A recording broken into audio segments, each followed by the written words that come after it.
Alors faites passer déjà le message qui concerne des auditeurs vient à peine de commencer.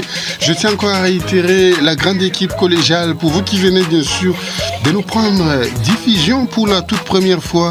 Cette émission concerne des auditeurs qui passe chaque mardi est subdivisée en deux grandes rubriques, à savoir la rubrique des auditeurs et la rubrique des invités. Dans la rubrique des auditeurs, on vous donne juste la possibilité de marquer et de poser bien sûr vos questions donc toutes vos préoccupations à l'invité et en rapport bien sûr avec la thématique de la soirée, et notre invité répondra à la deuxième rubrique qui est la rubrique consacrée bien sûr aux invités. Alors la musique, comme je l'ai dit toujours, fait partie intégrante de cette émission concert des auditeurs.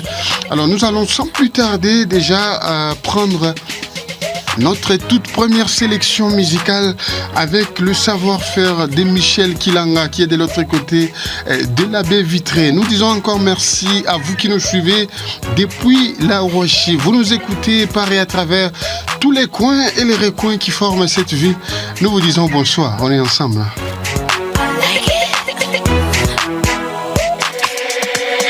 Tout de suite, la rubrique des auditeurs. Marquez votre présence et posez toutes vos questions au 099 36 32 492. 099 36 32 492.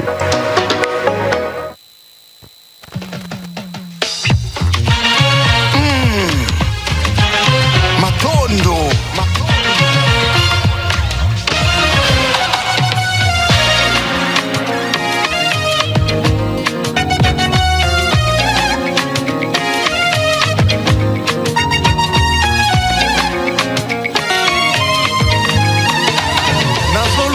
Reconnaissant baya topesa na nzambe matondo nini yango toza nango na mokili ya se euti na nzambe te mpe mabomoi mituka mabango molato mibembo tozwi ya ofele na nazondimaka azalaka elembo ngolue nani wana azondimaka azalaka mbuma ngolu nzambe atombola ata mosapi tomona ye ngayeyo pesa ye matondo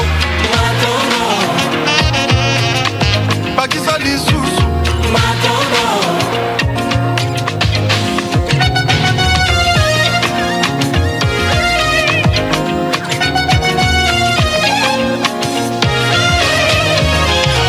libalolo balingi baluka na basakrifise luzizila mangengenge tendance oswi yango na pete omitunaka ta te kofuta lomeya na nani eza mpona kitoko est-ce que ça peut bona bambongwe wow asali yo bola mwebele ebola ni gambi est-ce qu'on peut s'attendre merci à pambe asali yo bola mwebele ebola ni gambi est-ce qu'on peut s'attendre merci à pambe kasi pesa ye matondo. Voilà, l'ambiance en train de poursuivre son bonhomme des chemins. Je dis également merci, excellente soirée à vous qui nous suivez sur l'avenue Kassangoulou. Déjà, ça fait du bien parce que le message est en train déjà de pleuvoir. Merci, excellente soirée à Safia Kiwele, maman n'a percé Kiwele, maman n'a peur la Kiwele. Toute la famille Kiwele, merci parce que vous êtes des nôtres ce soir. Merci également à toute la famille Katapala, papa Laurent Katapala, il y a Polyclinique Afia Don Bosco, tous les personnels de Afia Don Bosco, papa Kiwele vous dit bonsoir. On est ensemble. Matondo.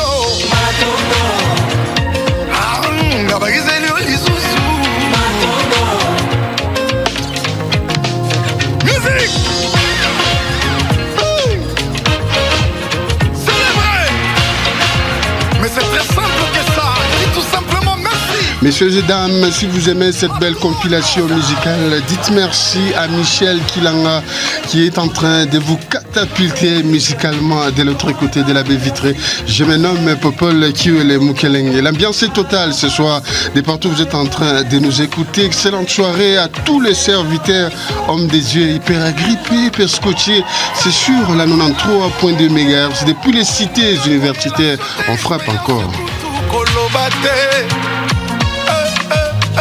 Surtout kaboye promotion bayamana matiba niveau et komiti ba changer na biro engana mati bagade. Voilà, excellente soirée également, maman Tina Maïla. Il y a Didier Kalenda en train de nous écouter depuis quelque part. Donc, la liste n'est pas exhaustive, mais je suis obligé de laisser la place à la deuxième rubrique. Continuez toujours à nous envoyer vos SMS et on va devoir décortiquer juste après. Place à présent à la deuxième rubrique. Alors, je vais devoir juste vous retrouver juste après cette transition, bien sûr, pour la continuité de ce programme. On est ensemble. Merci à Safia Kiwele. Je confirme, hein, on est ensemble. I like it.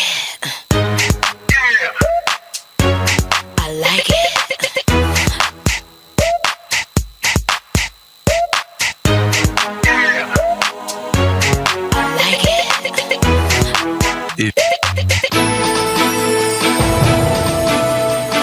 Tout de suite, la rubrique des invités avec Popol Kiwele. L'actualité reste toujours dominée par ce 14e sommet qui se tiendra à Kinshasa. Vous savez, c'est un sommet très important et c'est venu aussi au moment opportun. Puisque les résultats que ça peut produire dans le monde francophone peuvent avoir des répercussions dans le monde arabophone ou anglophone. La RDC, c'est un pays émergent dans la francophonie. Bien, vous savez, si nous avons un gouvernement, c'est ce gouvernement qui doit se déployer dans ses relations bilatérales et dans ses relations multilatérales pour évidemment la satisfaction de l'intérêt de la population.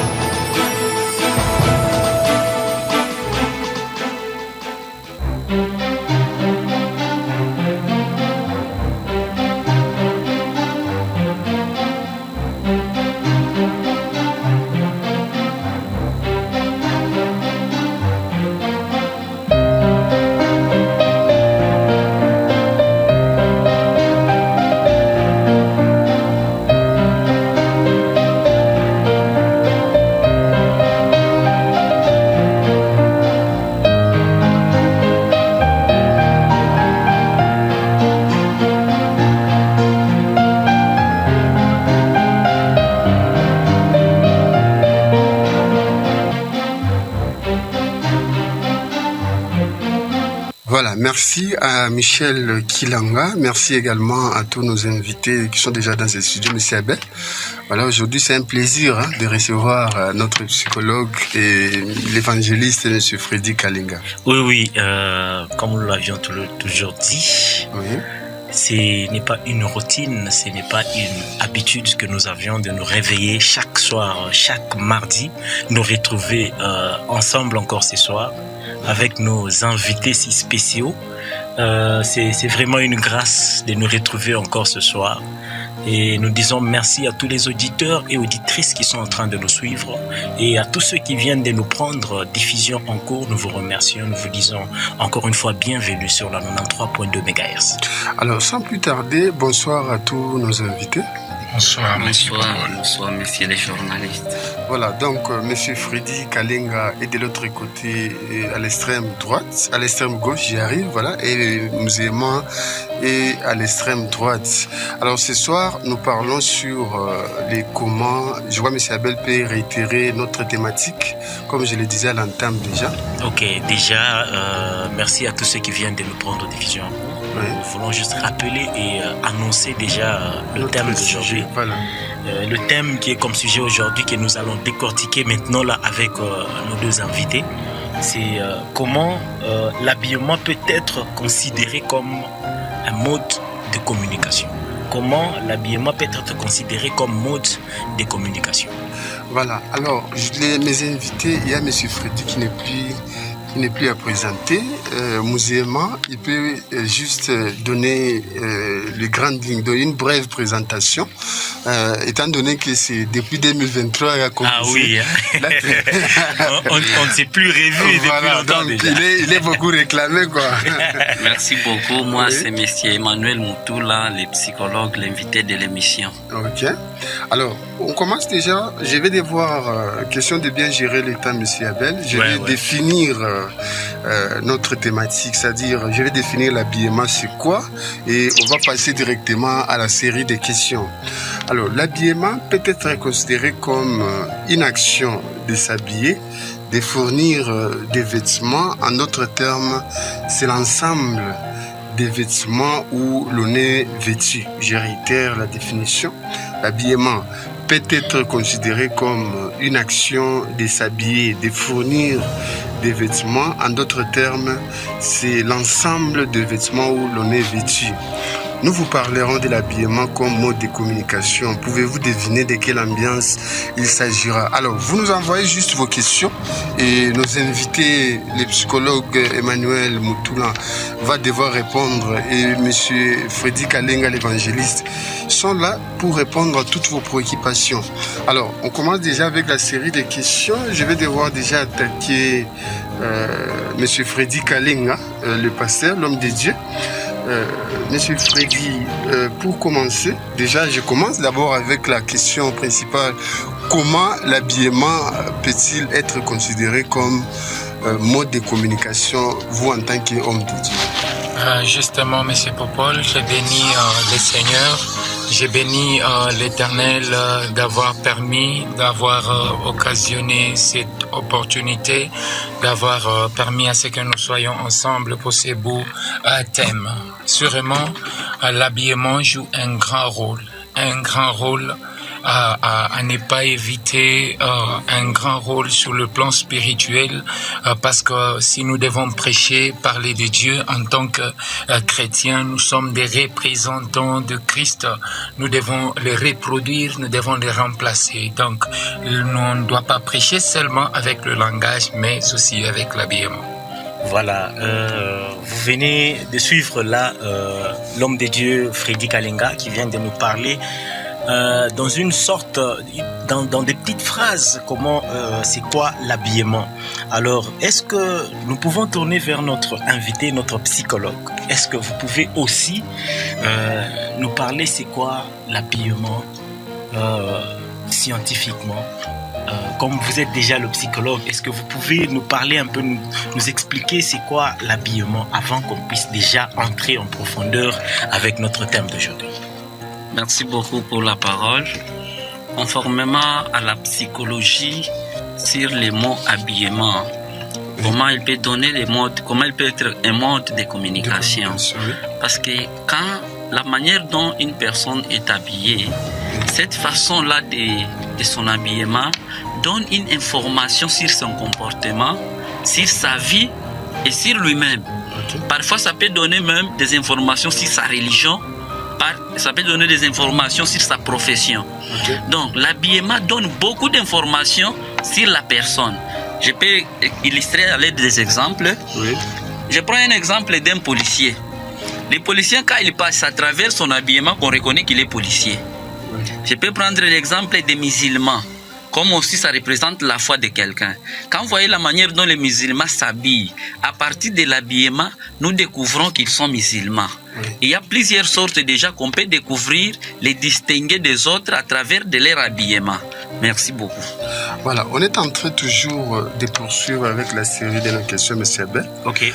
J'ai une question ici qui m'a été donnée. Il y a une question qui nous dit pourquoi les jeunes filles d'aujourd'hui imitent-elles les modes européens? C'est-à-dire, c'est la question qui se pose actuellement sur les réseaux sociaux. La mode qui est imitée en portant des pantalons. D'ailleurs, c'est ce qui est à la haine. Pourquoi les jeunes filles d'aujourd'hui imitent-elles la mode européenne? Je commence avec vous, les psychologues, avant bien sûr de passer à M. Freddy. Merci beaucoup pour la parole.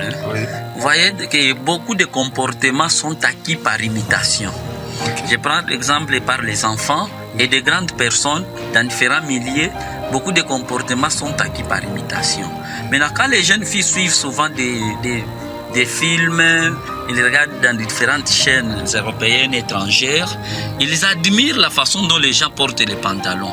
Et cela, c'est un atout qui les pousse à commencer aussi à s'habiller des pantalons. Donc, ils habillent les pantalons par imitation et par appréciation. Merci. Alors, pour les pasteurs, est-ce que porter les pantalons comme les psychologues viennent de dire, c'est mauvais ou c'est pas mauvais? En tout cas, j'ai beaucoup de choses à dire à ce sujet. Allez-y, pasteur. Voilà pourquoi je commencerai par dire que, en faisant des recherches, le pantalon n'a pas été conçu pour l'homme. La première personne qui a eu à porter les pantalons, c'est la femme, c'est pas l'homme. Et l'interdiction du pantalon, c'est quelque chose qui a été imité. Ça a commencé avec l'Europe. C'est l'Europe qui avait refusé les pantalons pour une raison, pour un objectif. Même les années sont définies. Mais avant Jésus-Christ, au Moyen-Âge, quand le pantalon avait existé, c'est qu'on avait créé les pantalons pour aider les femmes qui devaient monter à cheval, qui devaient monter à l'ânesse, afin de ne pas exposer leur nudité. Sinon, tout le monde était en tunique. Mais si je peux bien parler par rapport à la question que vous avez eu à poser, je dirais on doit beaucoup plus épargner le pantalon parce que ça, ce n'est pas un débat sur quoi on devait se focaliser beaucoup trop. Parce que la chrétienté, au vrai sens du mot, il y a un verset. Alors, quand la Bible parle de la manière que nous devons s'habiller en tant que chrétiens, il le dit dans les livres de 1 Timothée, chapitre 2, verset 9 à verset 10. Je veux aussi que les femmes vêtues d'une manière décente, avec pudeur et modestie, ne séparent ni de tresses, ni d'or, ni de perles, ni d'habits. Il ajoute dans le verset 11 que la femme qui écoute ça, cette instruction, doit écouter ça tout en étant silencieuse avec une entière soumission. Donc sur ça, il n'y a pas une discussion. Nous devons parler d'abord de l'habillement décent, de s'habiller modestie, et l'habillement avec pudeur. Donc, il y a beaucoup de choses à définir là-bas. Moi, je dirais que dans l'habillement, d'abord, il n'y a pas un problème de pantalon. Il n'y a pas un problème de pantalon. Il n'y a pas un problème de pantalon. Mais si vous voulez que nous puissions maintenant avancer, vous pouvez me donner la permission d'avancer. Parce que merci beaucoup. J'ai une question à vous poser, monsieur Popo. C'est nous qui posons des questions. Oui. Bon, j'aimerais... j'aimerais vous retourner à un point qui va nous aider à réfléchir. Voilà. Bon, nous avons des filles. Oui. Et puis nous avons 4 garçons. Nous avons 4 filles et 4 garçons. Nous les enfermons dans une chambre. Une est habillée en pantalon, une habillée en robe, une en jupe, et puis une en pagne. Et puis nous faisons entrer des garçons impudiques experts dans cette même chambre-là. Et puis on siffle, on dit, il faut que dans 2-3 minutes, que les 4 s'accouplent, qui vont commencer et terminer en premier. Moi, je pense que celle qui aura le pantalon aura du mal à commencer vite et à terminer vite. Pour moi, sur ces points-là, le pantalon met la femme en sécurité. Voilà, donc... Le deuxième point, pour terminer, nos églises aujourd'hui aiment l'onction. Toutes les églises. La semaine antérieure, j'étais à une prière charismatique. J'ai vu même l'église catholique aime la puissance. Tout le monde cherche les spectacles, faire tomber les gens. Et nous voyons dans nos églises pentecôtistes les femmes tomber et ne se contrôlent même pas. Jambe à gauche, jambe à droite. Mais vous verrez que la Bible dit qu'il découvre la nudité d'une femme qui n'est pas à lui et dans le péché. Entre la femme qui tombe en pagne, la femme qui tombe en jupe, la femme qui tombe en robe et la femme qui tombe en pantalon. Même si le pantalon peut être un péché pour la femme, mais qui est celui qui peut exposer d'autres personnes dans le péché? Vous ne voyez pas que la femme qui est en pantalon sécurise les autres. Si le port du pantalon peut être un péché pour elle, bien sûr, comme c'est comme ça que les gens prennent ça. Mais pour moi, celle qui est en pantalon épargne un peu aux autres du péché. Voilà. Alors, je ne sais pas comment vous réagissez, monsieur le psychologue, parce que le pasteur vient de donner sa position. Oui, merci beaucoup pour la parole. Oui. Les pantalons par rapport à notre domaine qui est la psychologie n'est ni bon ni mauvais pour une femme ou pour un homme. Maintenant, je vais m'expliquer. Ça dépend des intentions de la personne qui a porté ces pantalons. Je prends sur les cas individuels, une fille qui porte les pantalons avec les intentions de séduire les hommes. Maintenant, son pantalon sera différent d'une fille qui a porté son pantalon pour se vêtir seulement. Parce que le problème, c'est au niveau des intentions. Si la fille a porté ses pantalons pour de mauvaises intentions, là, ce n'est pas bien. Là, c'est interdit. Maintenant, si la fille a porté un pantalon pour se couvrir seulement comme tout un autre habillement, il n'y a aucun problème. il n'y a aucun problème.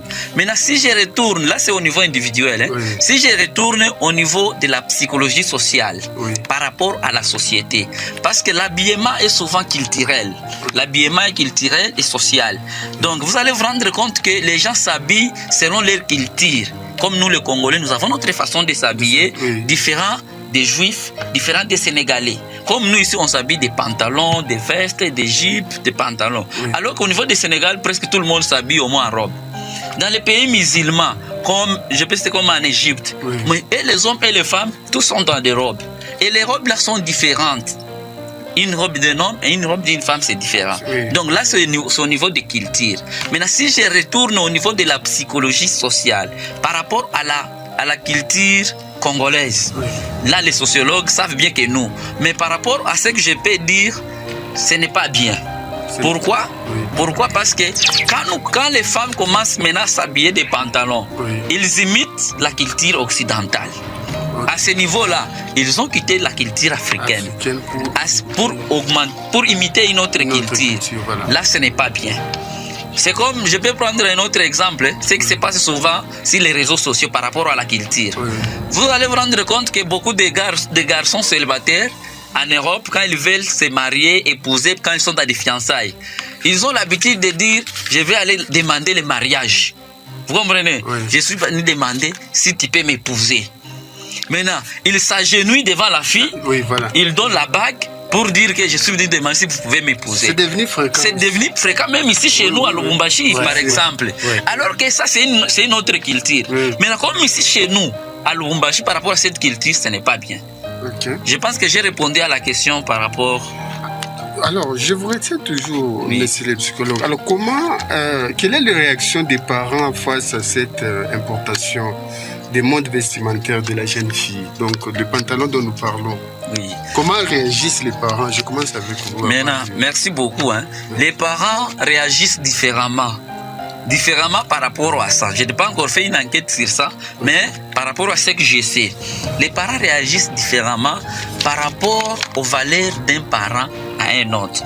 Parce que les parents aussi ont différentes éducations qui dépendent d'un parent à un autre.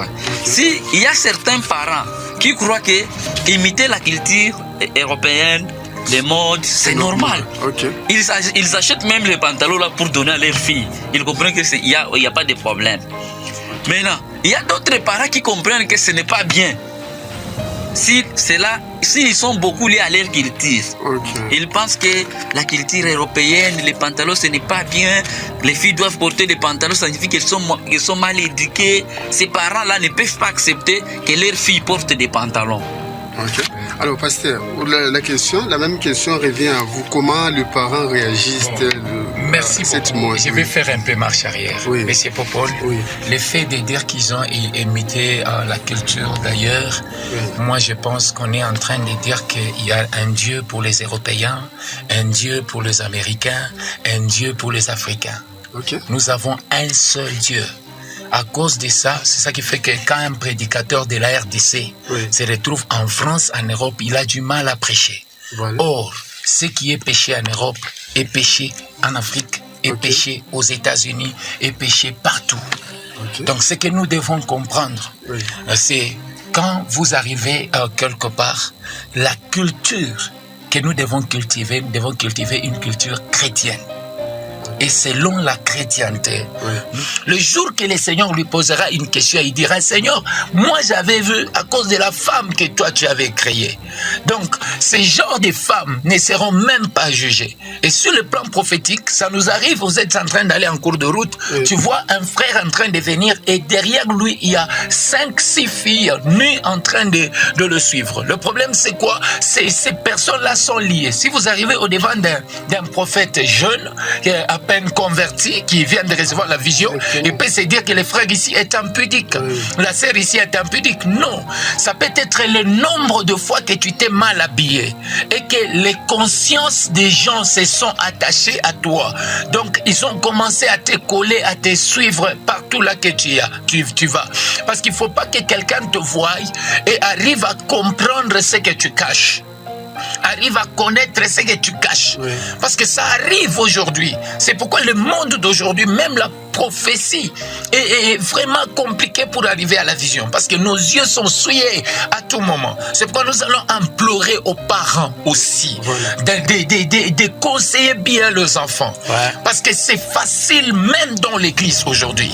L'église où les femmes viennent toujours avec des jupes, des pagnes, de voir le sous-vêtement des femmes. Vous pouvez voir une sœur qui vous vient à l'église, mais qui s'assoit mal dans l'intention que l'homme de Dieu voit son sous-vêtement. Il y a même des jours où on a découvert des nudités de certaines personnes qui nous viennent à l'église dans l'objectif de faire tomber l'homme de Dieu, de faire tomber les prophètes, de faire tomber l'évangéliste. Elle vous vient sans sous-vêtement et puis elle s'assoit mal. Pendant que toi tu prêches, tu tombes sur la personne. Ça influence même la prédication, ça veut influencer le message. Donc moi je peux dire, le prophète doit rester attaché à Dieu, les hommes de Dieu, pour ne pas tomber seulement avec les yeux, on doit aussi se protéger. Mais les mamans, les parents doivent veiller sur l'habillement des enfants. Un pantalon, il y a des pantalons qui sont passables. Un pantalon correct qui ne montre pas les dessins de l'enfant. Une jupe, vous devez voir c'est quelle jupe que vous devez laisser à votre enfant de porter. Et d'ailleurs, quand l'enfant est éduqué selon la chrétienté, l'enfant là comprendra que la chrétienté n'est pas une religion, n'est pas une doctrine, c'est une vie. Vous allez voir cette personne-là avoir honte lui-même si la personne est mal habillée. Et le dernier conseil que je donnerai, c'est que c'est l'hypocrisie qui est en train de frapper aujourd'hui, le monde chrétien. Donc vous allez voir, les gens à l'église sont habillés décemment. Mais après l'église, là, vous le trouvez dans le pantalon, vous le trouvez dans le mini-jupe, dans des petites culottes. Donc ça veut dire, les gens sont en train de devenir beaucoup plus chrétiens, beaucoup plus croyants à l'église, mais dans la maison, dans leur famille, ils sont païens. Voilà, on est en train de chuter déjà, M. Abel. Je ne sais pas si vous avez une dernière question. Oui, déjà, je rappelle à tous les auditeurs et auditrices qui sont en train de nous suivre que nous sommes face à deux grandes personnalités. L'évangéliste Frédéric Alenga et le grand psychologue de la ville, M. Emmanuel Mutula. Alors, je reviens à vous, M. Emmanuel. Le prophète évangéliste a dit que la chrétienté est une vie. Alors, selon vous, qu'est-ce que vous conseillez à nos sœurs chrétiens, malgré que vous êtes psychologue, vous faites partie. Je crois que c'est la dernière question. Vous faites partie de ce monde-là. Vous faites partie de l'Église, le corps du Christ aussi. Je sais, malgré que vous êtes psychologue. Mais selon vous, psychologiquement, qu'est-ce que vous conseillez à nos sœurs qui ont des mauvaises intentions pour influencer cette chose-là de l'Église à aller dans le ténèbre? Qu'est-ce que vous voulez conseiller, malgré que vous êtes psychologue? Merci beaucoup pour la question. Je ne peux qu'appuyer l'opinion de l'évangéliste Freddy. Amen. Par rapport à ça, cet habillement, en tout cas, il faut que nos sœurs puissent s'habiller décemment, comme il a dit dans 1 Timothée. Il faut que nos sœurs puissent s'habiller comme ça, parce que quand ils s'habillent comme ça, que ça soit pantalon, que ça soit jupe, que ça soit pagne, que ça soit toujours décente. Et quand c'est décent, là, ça doit épargner son environnement des mauvaises intentions. Yes. Et là, en tout cas, c'est très bien. Alors, on termine avec vous, M. Freddy. Donc, on dirait en conclusion, comment vous concluez déjà avec notre thème? Parce que le temps nous fait défaut. Merci beaucoup, M. Popol. Pour conclure, je dirais, nous devons beaucoup plus enseigner la conscience de l'enfant. Si la conscience est pure, cet enfant-là ne fera rien d'impur. Je vais vous donner un exemple. C'est que ce n'est pas l'environnement qui peut changer la conscience de la personne. Mais c'est la sémence de base qui a été sémée dans cet enfant-là. Quand quelqu'un grandit dans la présence de Dieu et que cette personne sait que être chrétien, c'est pas seulement aller à l'église. Être chrétien, c'est prêcher par ma façon de marcher, par ma façon de s'habiller. Parce qu'on peut s'habiller pour prêcher, pour évangéliser. Parce qu'il y a de nos sœurs qui nous portent des pagnes. Mais quand elle va quelque part, c'est les pagnes là qui deviennent un lit. Donc il y a d'autres qui nous portent des jupes. Mais quand elle va quelque part, elle peut même cacher un homme là à l'intérieur de sa jupe. Donc ce que nous devons comprendre, c'est que si la conscience est pure, cette personne marchera avec la crainte de l'Éternel. C'est lui qui marche avec la crainte de l'Éternel. Partout là où elle est, et elle s'est dit, le Seigneur me voit. Je suis en Égypte, donc je dévalorise Dieu. Ce que nous devons faire comme attention, nous devons faire attention, c'est valoriser Dieu en public et l'insulter en cachette. Sinon, un chrétien est chrétien dans le noir. Un chrétien est chrétien quand il est seul. Quand elle est seule, nous devons garder notre chrétienté. Donc faire un effort pour rester pur. Quand on est pur, on doit protéger les peuples de Dieu, les créatures de Dieu en cours de route. Vous savez, aujourd'hui, le corps réagit à tout moment. Nous devons empêcher les hommes. Il y a des hommes aujourd'hui qui marchent, qui sont toujours en érection. Pourquoi? Parce qu'ils ne peuvent pas faire 5 pas sans voir les cuisses. Ils ne peuvent pas faire 5 pas sans voir des mini-jupes. Donc arrêtez de perturber la conscience des hommes bien-aimés dans le Seigneur. Je ne peux pas, j'ai fini, mais je n'exagère pas. Il y a même des hommes qui arrivent le soir comme ça. Ils se regardent dans sa culotte, il est mouillé. Pourquoi? Parce qu'il n'est pas arrivé à se retenir pendant qu'il était dans un véhicule. Si tu t'habillais en robe, mais tu vois que c'est difficile pour toi de t'asseoir. Donc, chère maman, chers parents, ce que vous devez faire, c'est que quand un enfant s'habille, avant de sortir à la maison, il faut demander d'abord à cet enfant-là de s'asseoir. Vous vous tenez au-devant de lui, au-devant d'elle. Vous regardez, si vous ne remarquez rien, là, permettez à l'enfant de sortir. Parce qu'il y a il porte les habits dans le sac, il va changer. Comment est-ce que l'enfant peut prendre les habits dans le sac si le parent peut vraiment veiller sur sa façon de sortir? C'est comme si... Sa façon de sortir, sa façon de quitter. Parce qu'il faut regarder aussi dans le sac. Il faut regarder aussi dans le mallette de nos filles. Et ce qui favorise ça, ce sont des femmes. Maintenant, j'aimerais profiter un petit moment, même une minute, pour dire ce que la Bible refuse. Oui. Quand la Bible dit la femme ne doit pas porter l'habit de l'homme, plusieurs hommes, plusieurs femmes le font. C'est quand l'homme est au travail. La femme prend la chemise de l'homme, commence à repasser avec, balayer avec, torchonner avec. Le pantalon de papa, la maman commence à torchonner avec. Ça, c'est un péché. Là, c'est sur le plan physique charnel. Mais voici la révélation. Quand Dieu dit la femme ne doit pas porter l'habit de l'homme, c'est que l'homme, c'est Dieu. La femme, c'est tout homme vivant sur la terre. Nous sommes des épouses. Dieu est en train de dire, l'homme ne doit pas porter le manteau de Dieu et marcher avec. Ça, c'est un grand danger. Ça, c'est une grande... C'est que sinon, le manteau de Dieu peut te tuer. Ce que nous devons faire, c'est garder notre tempérament humain. Ne prenez jamais la place de Dieu. Surtout aux hommes de Dieu qui ont l'habitude de dire aux brebis, je suis votre Dieu. C'est ça, porter l'habit de l'homme. Et cette chose-là, le Seigneur interdit ça. Que le Seigneur vous bénisse. Merci, Amen. Papa Freddy. Papa Freddy, l'adresse de l'église et les numéros, parce qu'on a terminé déjà. Ok, bien-aimés, chers auditeurs, nous, c'est le ministère Christ Ma Solution.